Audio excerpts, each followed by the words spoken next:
días, bienvenido a Acto Directo. Hoy es 29 de abril del 2021. El toque de queda y su eficacia en el estado de excepción, el plan de vacunación y el proceso de transición al nuevo gobierno. Ya lo revisamos en nuestros estudios, ya está Gabriel Martínez, el ministro de Gobierno. Lenin, buen día, ¿cómo te va? Muy bien, jefe, amigos televidentes, buenos días con todos. El importante bloque legislativo de Pachacuti, que ya alcanzó una alianza con la izquierda democrática, sin embargo no llegan a hacer mayoría absoluta. Leyes a impulsar, consulta popular, presidencia de la Asamblea. Más adelante con nosotros Yacu Pérez, expresidenciable por Pachacuti. La actualidad, los protagonistas, el análisis y la información en Contacto Directo.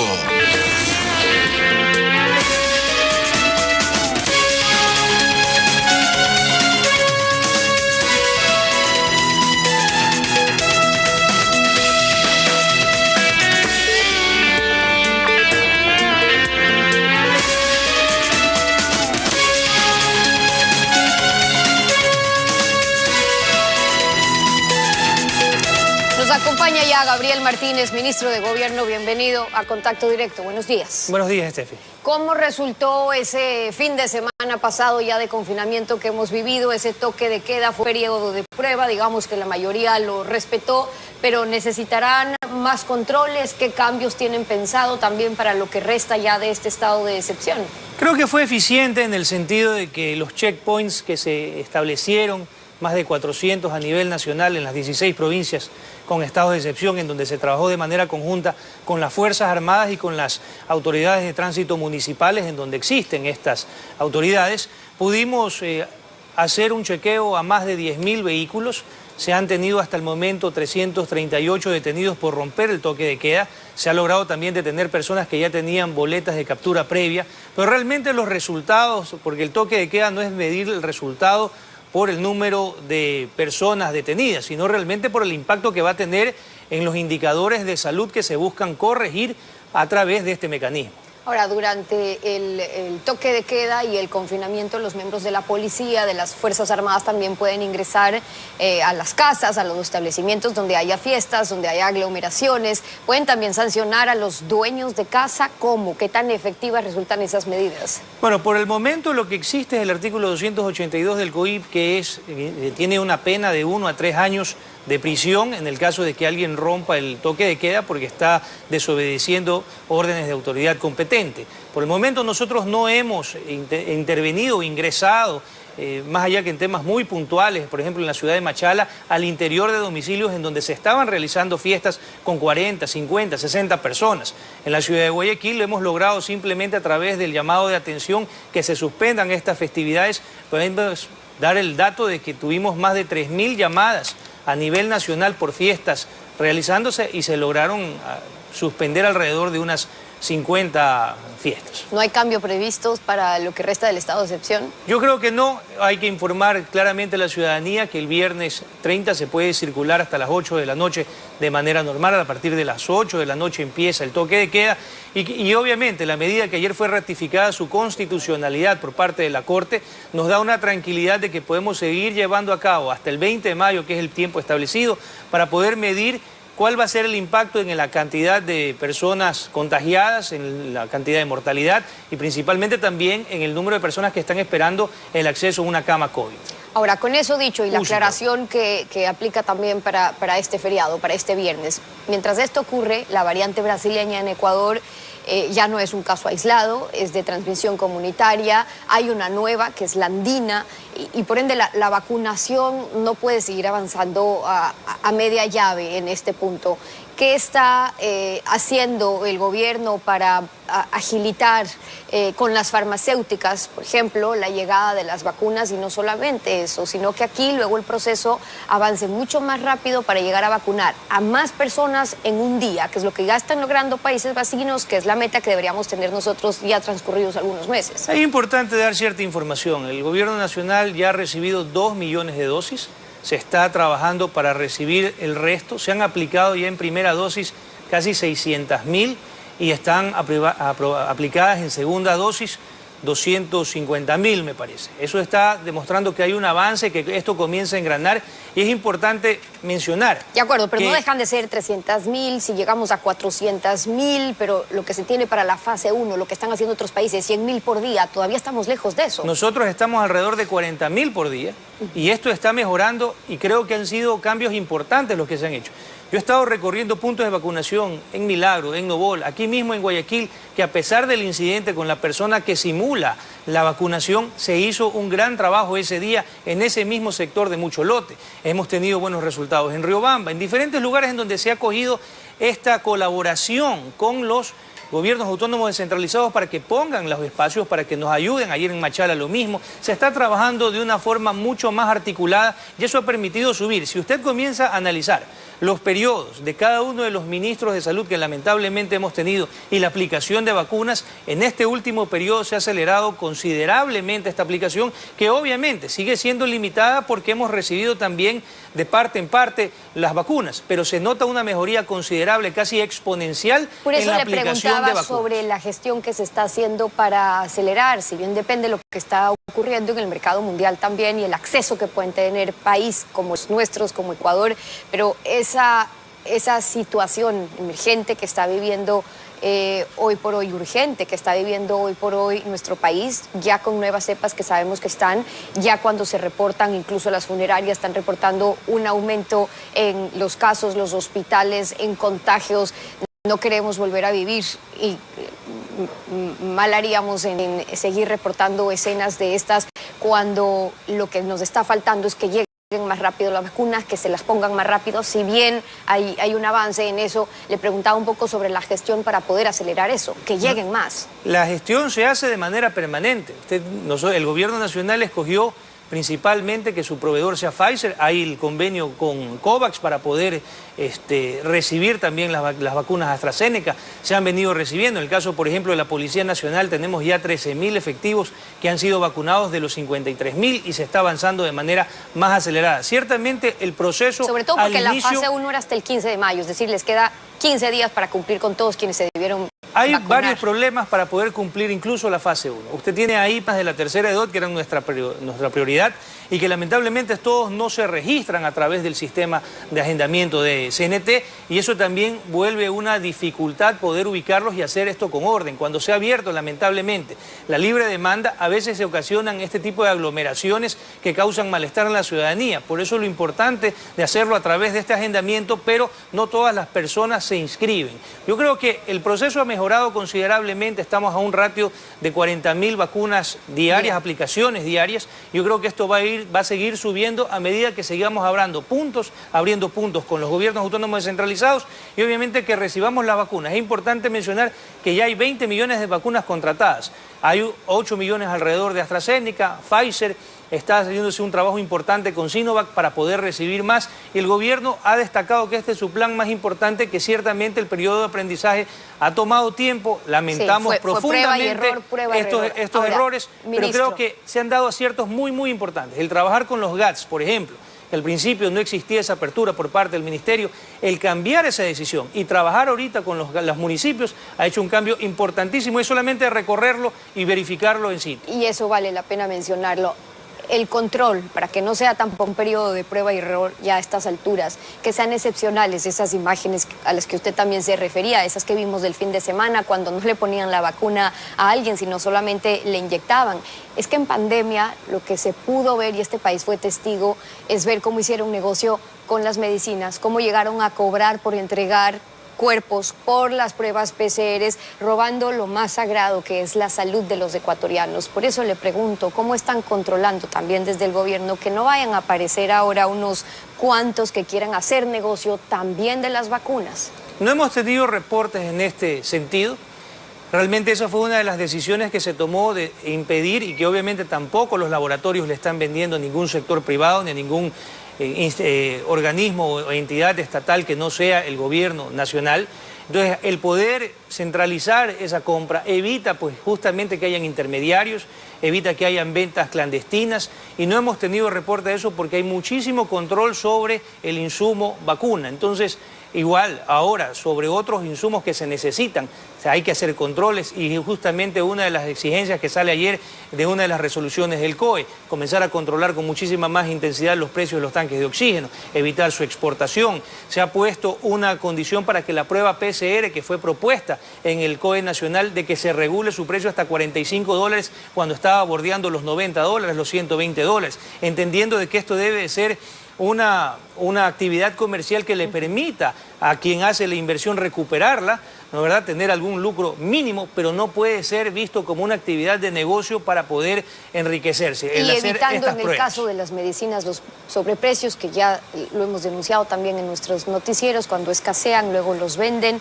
y los controles que se requiere sobre eso. Ministro, permítame hablar de un tema importante ahora mismo por la coyuntura, que es el proceso de transición de gobierno, y es que se están moviendo las fichas un poco en el Consejo de la Judicatura, un consejo que es integrado con delegados también del Ejecutivo. Una ficha que se movió, por cierto, por pedido del propio gobierno, es decir, a través de una solicitud del ministro de Trabajo, un ministro que fue salvado con votos del correísmo en la Asamblea, y dijeron no. Aquí uno de los delegados del Consejo de la Judicatura resulta que no había estado habilitado. Ministro, ¿se dieron cuenta a última hora, o un mes antes de irse, o un mes antes de irse hay intenciones de querer dejar rearmado ese Consejo de la Judicatura que mañana puede incidir en justicia y en jueces? Primero hay que especificar y precisar que no hay un delegado como tal del Ejecutivo, hay una terna que presenta el Ejecutivo, que presentó hace pocas semanas atrás, en la cual pues habían tres propuestas, tres personas, de las cuales se escogió, eso? ¿Qué viene del Ejecutivo? Lo escoge al final del día el Consejo de Participación Ciudadana.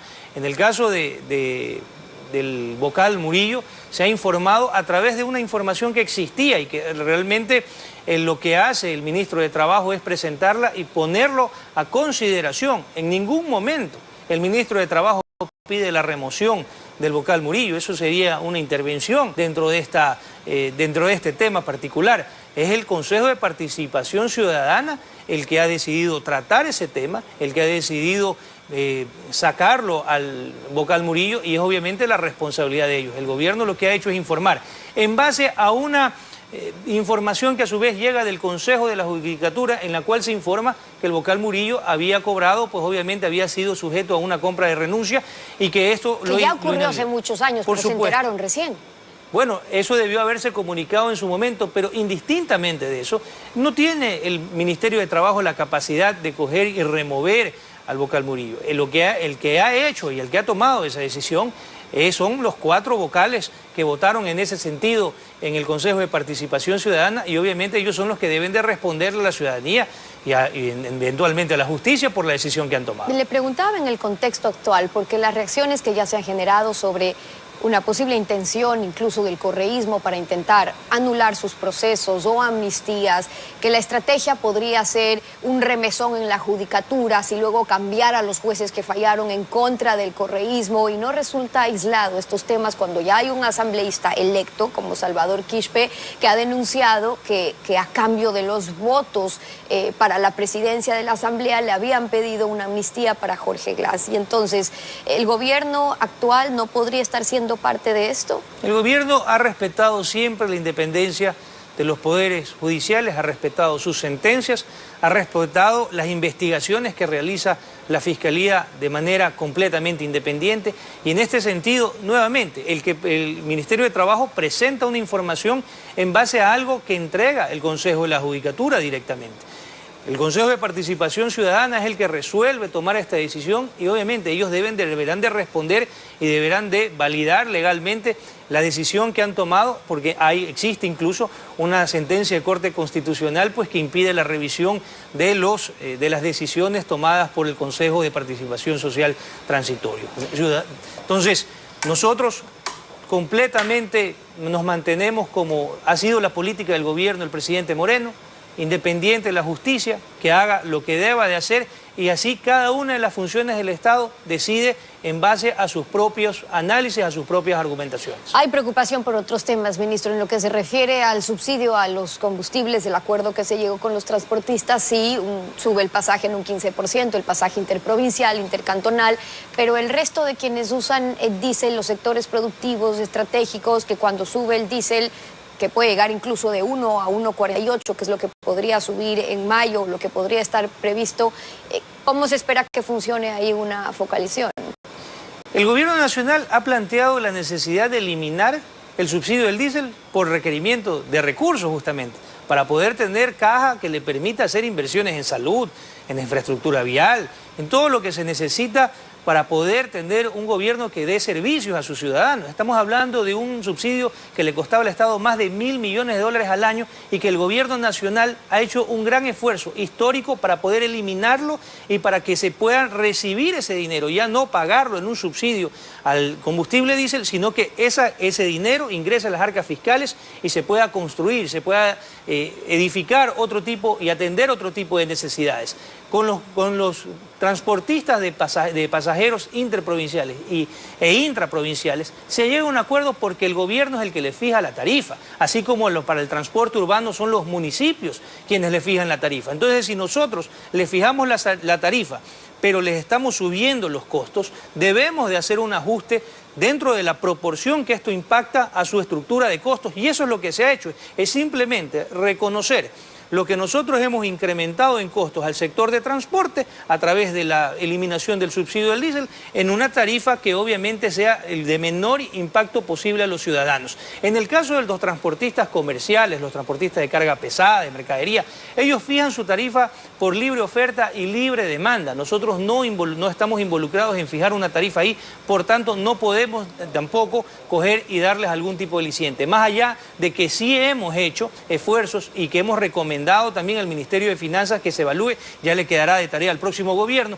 eliminar, por ejemplo, aranceles en llantas, en repuestos, en aceites, eliminar ese tipo de costos que al final del día terminan encareciendo la operación del transporte, que ahora tiene un costo adicional por la eliminación del subsidio. Esos son temas que no se tocaron, es decir, los problemas que ya anticiparon sobre si es que esto se estaba encareciendo, pero finalmente no había una solución en los temas arancelarios, digamos, ya queda un saldo pendiente para el próximo gobierno. Pero 60.000 llantas a diferentes gremios organizados de la transportación pesadas, 60.000 cupos de llantas para que puedan ser importadas con 0 aranceles, de tal forma que ellos tengan ese beneficio, pero para justamente el transporte organizado, formal, que cumple con las leyes, con las normativas, y no al transporte informal, porque quitarlo completamente en este momento sería también beneficiar a un transporte informal que no paga impuestos, que no tiene... Ahora, están teniendo pedidos de distintos sectores, porque usted decía estar de acuerdo en que se logró ese acuerdo para no transferirle también un problema al próximo gobierno entrante. O sea, llegan a un acuerdo con los transportistas, pero hay que decir también que los transportistas tienen un poder político importante. Luego, se mantiene este sistema de bandas, de precios, lo dejan ya para el próximo gobierno. Esa parte sí que pueda responder para la focalización en los pedidos que sí están sobre la mesa hoy de otros sectores. La banda se mantiene. Tendría que ser el próximo gobierno el que la revise, está en un 3%, pero obviamente corresponde y se mueve con el precio del petróleo a nivel internacional. Por eso es que el precio del diésel, que está muy bajo en la actualidad, o comenzó muy bajo a la razón de $1, está pues obviamente todos los meses incrementándose. Desde agosto comenzó a incrementarse al 5% de manera mensual y el gobierno nacional tomó la decisión en diciembre de dar un apoyo al sector transportista y reducir ese incremento del 5 al 3%.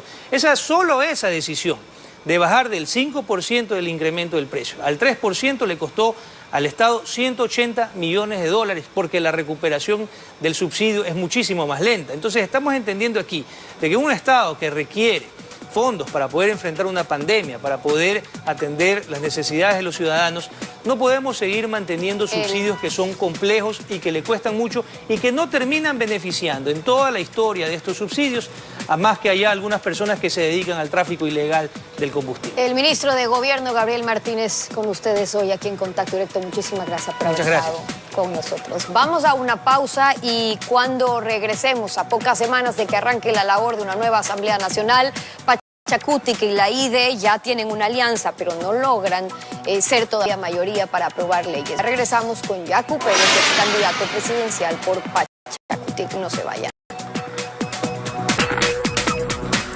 1.700.000 161.433 electores anularon su voto el pasado 11 de abril. Estamos hablando del 16.26% del padrón electoral. El voto nulo fue la propuesta que realizó Yacu Pérez, el ex candidato presidencial por Pachacutic, luego de quedar por fuera de la segunda vuelta. ¿Cuál va a ser su rol durante los próximos años? Pero sobre todo, ¿cómo llevar a la práctica una agenda legislativa si el acuerdo con Izquierda Democrática no los convierte en mayoría? Lo vamos a analizar con el mismo Yacu Pérez. Buenos días y bienvenido a Contacto Directo. Buenos días, un saludo cordial. En la Asamblea Nacional, Yacu, hay un acuerdo con Izquierda Democrática que en votos no alcanza.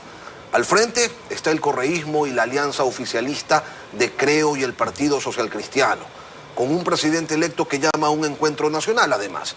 Nuevamente Pachacutic está en la dicotomía que ya tuvo en la segunda vuelta, el correísmo o la derecha. Solamente que ahora ya no tienen la opción del nulo. ¿Por quién van a decantar? Como usted indica, ese 1.700.000 y mal votos, que podrían no todos apoyarnos a nosotros, podrían venir también de otros lados, pero es un número que el gobierno debe valorarlo, porque es un número muy representativo. En las elecciones de segunda vuelta del 2017 fue el 6%, hoy casi el 17%. Y ahí debería sintonizar el gobierno que hay una tercera línea, una tercera vía, una opción que no está de acuerdo ni con la vieja derecha neoliberal que representa el gobierno actual electo, ni con la nueva derecha populista.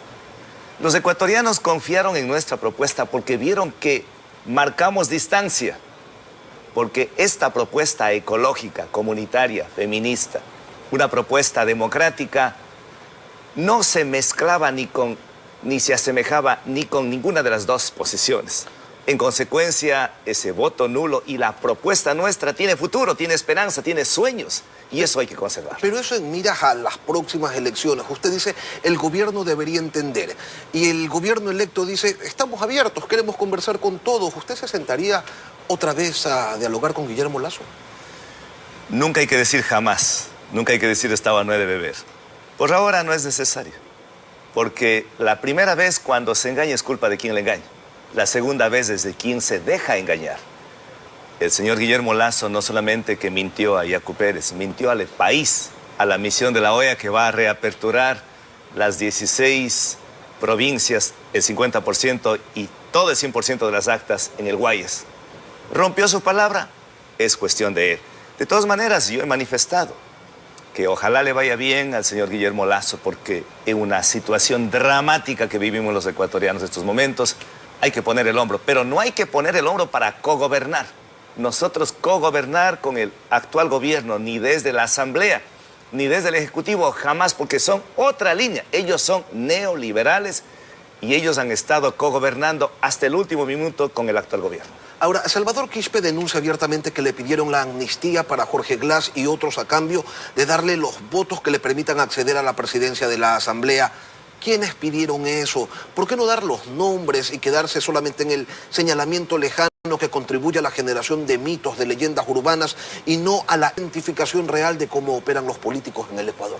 En efecto, eso tendría que dar respuesta. Salvador, supongo que debe ser una propuesta seria para haberlo dicho. Pero no lo han conversado al interior de la organización. Bueno, nosotros sí. Yo puse una carta y es más, he estado en las reuniones con los 27 asambleístas y he sido meridianamente claro. Ni con lo uno ni con lo otro. Nosotros tenemos que marcar la diferencia porque no podemos ser desleales con quienes nos eligió. Y nosotros desde el legislativo sí podemos cumplir las 4 Es que planteamos en campaña electoral. La parte económica, bajar las tasas de interés, defender el patrimonio de los ecuatorianos, es decir, impedir la privatización de la seguridad social, de la salud, de la educación, de las hidroeléctricas. Además, hay que irnos por una consulta popular por el tema del agua. Eso es importante, eso es innegociable y eso nosotros sí podemos hacer. Desde las calles, desde el Parlamento Nacional, con ideas, con propuestas, con sugerencias, una apuesta por el futuro. Y sí, lo podrían lograr siempre y cuando el bloque de Pachacutic se encuentre cohesionado, pero Henry Kronfle, legislador social cristiano, ha señalado abiertamente que al menos 4 legisladores de Pachacutic forman parte ya de la alianza de Creo con el Partido Social Cristiano. ¿Hay bajas en Pachacutic? ¿Qué está pasando? Sería una tristeza gigante que el bloque empiece a desgranarse. es factible, es posible, ¿no? Si ahora con 5 no hemos podido controlar 27 asambleístas, es aún más difícil y el poder es muy seductor, les va a tentar y eso es factible. Pero el momento que eso sucede, yo desde ya le pido al Tribunal de Ética y Disciplina de Pachacuti que active los estatutos, el orgánico de Pachacuti y sancione. No es posible que muchos hayan hecho lo que han hecho y se mantengan en Pachacuti. Si vamos a continuar en esa línea, no vamos a llegar lejos. Ahora, en el gran reencuentro nacional propuesto por el presidente electo Guillermo Lasso, ¿qué papel deben jugar las agendas provinciales de los asambleístas, considerando que los asambleístas nacionales están en minoría y que, a final de cuentas, esos intereses, más los personales de los legisladores electos, pues parecería que están primando? Debería primar una agenda legislativa, que es fundamental, y mantener la coherencia con nuestro pueblo. Nuestro pueblo no le gusta las componendas, no le gusta los acuerdos, no le gustan los pactos bajo la mesa, en secreto. Eso no les gusta. Y precisamente porque fue nuestro discurso colmado de frescura, de transparencia, de honestidad, es que tuvimos ese caudal electoral que si no hubiese sido por el fraude hoy estaríamos siendo gobierno. Y eso mismo permitió que nuestros asambleístas lleguen al Palacio Legislativo. Si eso no se cumple, simplemente estaríamos dando las espaldas y sería un acto de traición a ese electorado que tiene mucha esperanza en Pachacuti. Usted en campaña varias veces planteó una consulta popular que establezca la bicameralidad y disminuya el número de asambleístas provinciales. Para el reencuentro nacional, ¿va a insistir usted, el bloque legislativo de Pachacuti, en esa consulta popular?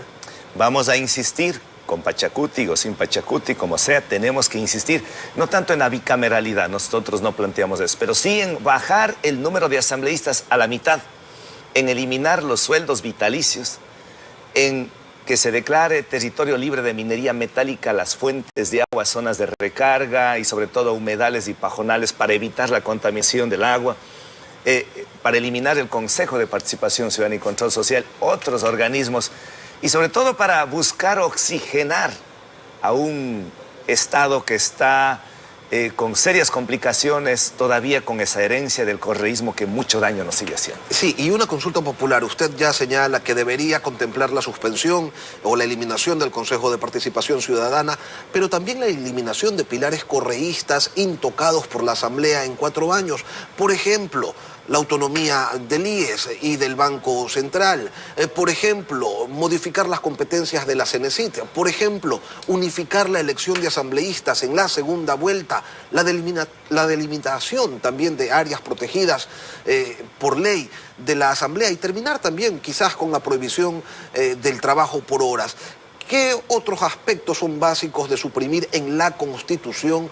¿O usted considera que bastaría con leyes urgentes como las que se aplicó en los tiempos del correísmo y que terminaron convirtiendo a la Constitución en un libro de bolsillo? La Constitución tiene 2 partes. La primera parte es la parte dogmática, que no hay que tocarlo, porque ahí están los derechos y las libertades. Y si podemos ponerlo más derechos, aunque sea para que no se cumplan, pero que conste, está bien. Estamos en ese neoconstitucionalismo al estilo europeo, o en una visión más latinoamericana de avance del garantismo de derechos, de libertades y todo lo que es el bienestar de la población. La segunda parte, la parte orgánica, ahí es el problema. Ahí es en donde tenemos dificultades porque se designa un superorganismo como es el Consejo de Participación Ciudadana y Control Social, que hace y deshace y que fue el mayor organismo que se prostituyó, eligiendo a las peores autoridades. Por ejemplo, a los contralores. El señor Carlos Poli, ahora el subcontralor, que ambos están prófugos, enjuiciados, fiscal general, jueces, es decir, todos aquellos que eran serviles al Ejecutivo y en cambio perseguían a los adversarios. Eso tenemos que cambiar, eso tiene que cambiarse igualmente. Por ejemplo, tema del Cenecit, obvio, pero para eso debe haber una nueva ley de educación superior en la que se permite el libre ingreso a la universidad para la juventud ecuatoriana, que se permita la autonomía de la universidad, que se permita la democratización de de las universidades y no que dependan del Ejecutivo. Eso es un absurdo, eso es algo que no va contra la democracia y la autonomía de la universidad. Y el país estará pendiente de si Pachacutic llega a convertirse en esa tercera vía que usted plantea, siempre y cuando el bloque legislativo, 27 nombres, se mantenga cohesionado y no se fracture como se lo dice desde ya por los corrillos. Y sobre todo hay que pensarlo también desde la movilización social, y a propósito que ahora viene la CONAIE, la elección, ojalá se difiera, porque hacer un congreso de la CONAIE este día, lunes, martes y miércoles, como se propone, es un altísimo riesgo, una irresponsabilidad de un contagio masivo del COVID. Pero por el momento se mantiene la convocatoria y estaremos también pendientes de si se realiza o no el día lunes en que ha sido convocada. Yacu Pérez, ex candidato presidencial de Pachacutic, gracias por acompañarnos esta mañana Un aquí abrazo. en Contacto Directo. Gracias, de corazón. Despedimos, Lenin, las entrevistas en Contacto Directo. Nos volveremos a encontrar el día lunes. Que tengan todos un buen fin de semana.